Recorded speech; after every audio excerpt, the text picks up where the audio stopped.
لله وحده والصلاة والسلام على من لا نبي بعده أما بعد فأعوذ بالله من الشيطان الرجيم بسم الله الرحمن الرحيم قد جاءكم من الله نور وكتاب مبين يهدي به الله من اتبع رضوانه سبل السلام صدق اللہ العظیم۔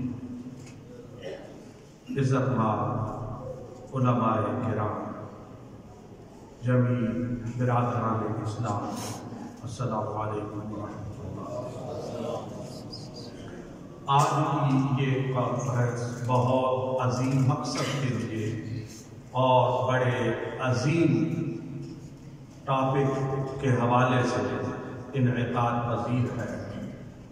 میں اس پر جملہ منتظمین کو اور بالخصوص علامہ لیاقت حسین اعوان صاحب کو اور آپ تمام احباب کو مبارکباد پیش کرتا ہوں۔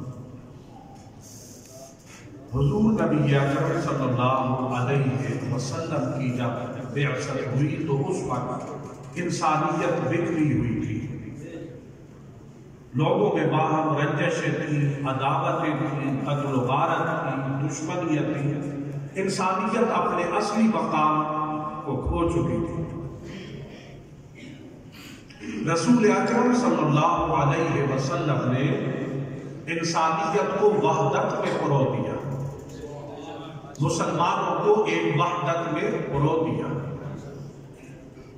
اللہ رب العزت ارشاد فرماتے ہیں، تحقیق تمہارے پاس اللہ تعالیٰ کی طرف سے نور اور روشن کتاب آ گئی، اور وہ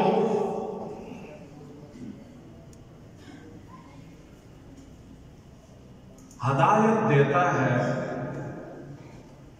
سلامتی کے راستوں کی جو اس کی رضا کی پیروی کرتے ہیں۔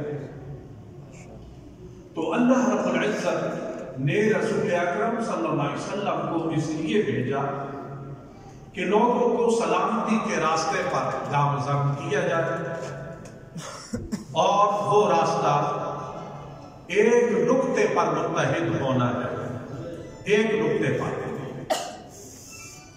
محمد فرق بین الناس، حضرت محمد صلی اللہ علیہ وسلم لوگوں میں وجہ امتیاز ہے کہ آپ علیہ السلام کی ذات اقدس پر سب متحد ہو جائے۔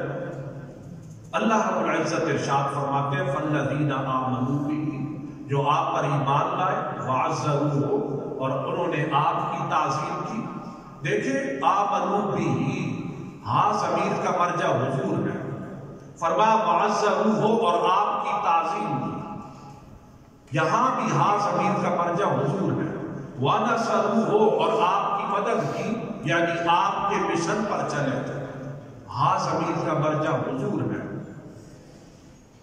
وَاتَّبَعُوا النُّورَ الَّذِي أُنزِلَ مَعَهُ، اور اس نور کی پیروی کی جو آپ کے ساتھ اتارا گیا، مَعَهُ، یہاں ہاں ضمیر کا مرجع بھی حضور ہے۔ تو دیکھیں حضور صلی اللہ علیہ وسلم نقطہ اتحاد ہے، یہاں امت جمع ہو جاتی ہے۔ حضور اکرم صلی اللہ علیہ وسلم نے کس طرح کون سے اصول دیے ہیں اتحاد کے؟ تقریم انسانیت، انسان کو بحیثیت انسان عزت دی جائے، یہ حضور اکرم صلی اللہ علیہ وسلم کا اصول ہے۔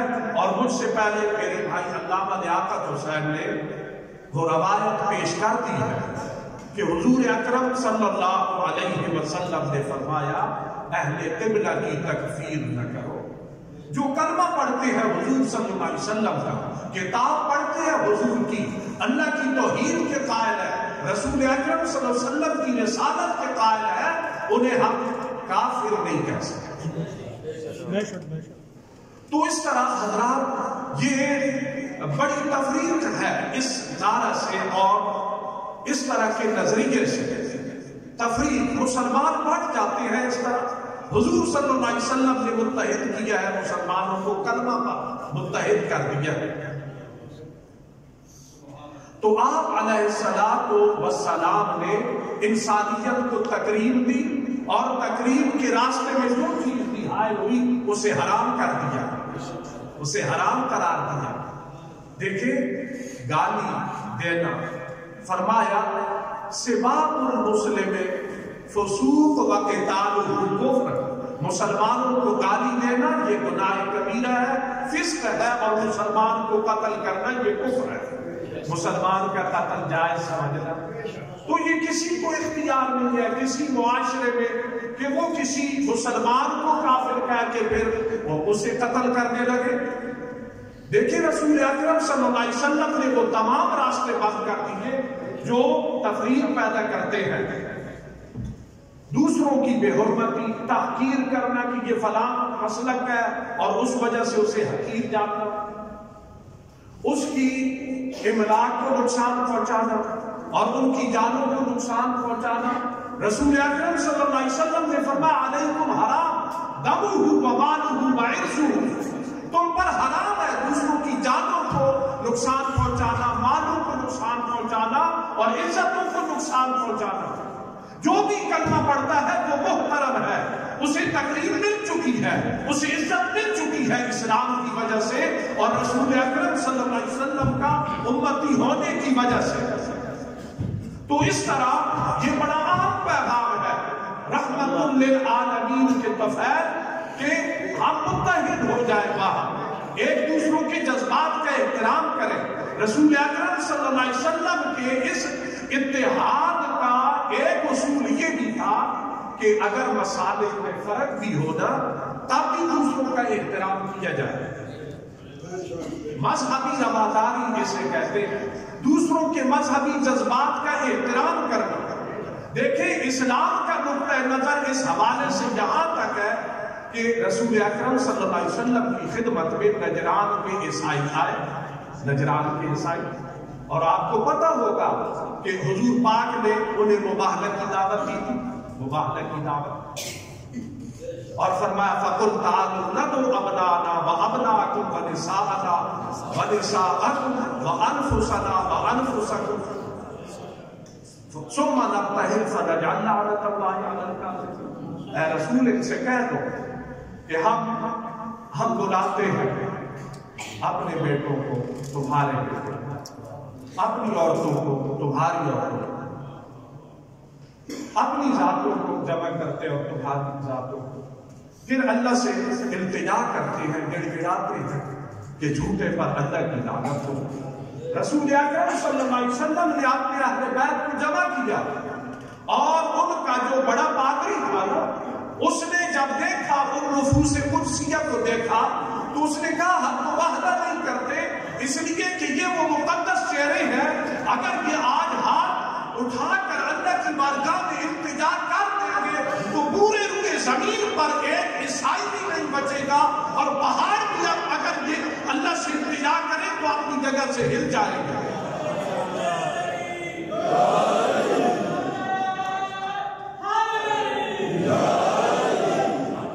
حضرات گرامی رسول اکرم صلی اللہ علیہ وسلم نے ان عیسائیوں کو، نجران کے عیسائیوں کو مسجد نبوی میں فرمایا کہ تم یہاں نماز پڑھو، جو ان کی حالانکہ وہ غیر مسلم تھے لیکن یہاں تک اسلام رواداری برتتا ہے کہ دوسرے جو غیر مسلم ہیں ان کے عقیدے پر بھی کیچڑ نہ اچھالا جائے، ان پر بھی تنقید نہ کی جائے، ان کی تنقید بھی نہ کی جائے۔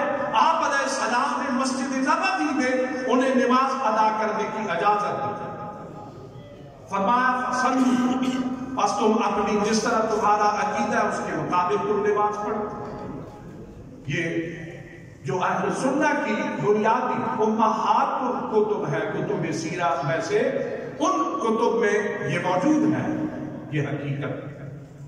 تو غور کیجئے رسول اکرم صلی اللہ علیہ وسلم نے اپنی امت کو تو متحد رکھنے کے لیے خود آپ علیہ السلام نے اپنا کردار اور اپنا کریکٹر پیش کیا۔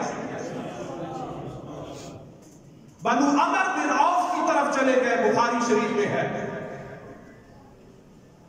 تاکہ ان کے درمیان صلح کروائیں۔ آپ علیہ السلام یعنی دیکھیں دو قبیلوں میں باہم ناراضگی تھی، ان میں صلح کروانے کے لیے تو یہ سنا اصول ہے کہ اگر کوئی غلط فہمی پیدا ہو جائے تو صلح کروائی جائے. یہ رسول اکرم صلی اللہ علیہ وسلم نے اپنی سیرت سے ثابت کر کے دیا ہے. تو دیکھیں اسی طرح اگر صحابہ میں کبھی کلیش ہوا آپس میں، رسول اکرم صلی اللہ علیہ وسلم نے مثلاً اس وقت بھی یہود اس طرح سازشیں کرتے تھے اور مسلمانوں میں باہم عداوتیں اور رنجشیں پیدا کرنے کی کوشش کرتے تھے یہود.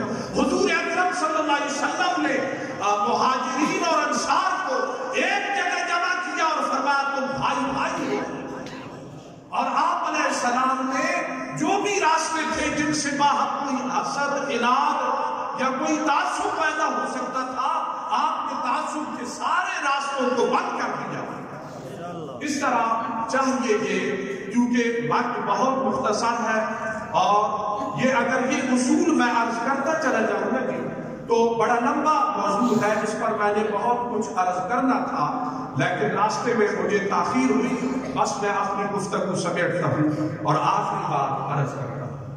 حضرات گرامی، رسول اکرم صلی اللہ علیہ وسلم نے ارشاد فرمایا میں تمہارے اندر اللہ کی کتاب چھوڑ رہا ہوں اور اپنی اہل بیت. فرمایا تم ان کا دامن مضبوطی سے تھامے رکھو گے نا تو کبھی گمراہ نہیں ہو سکتے.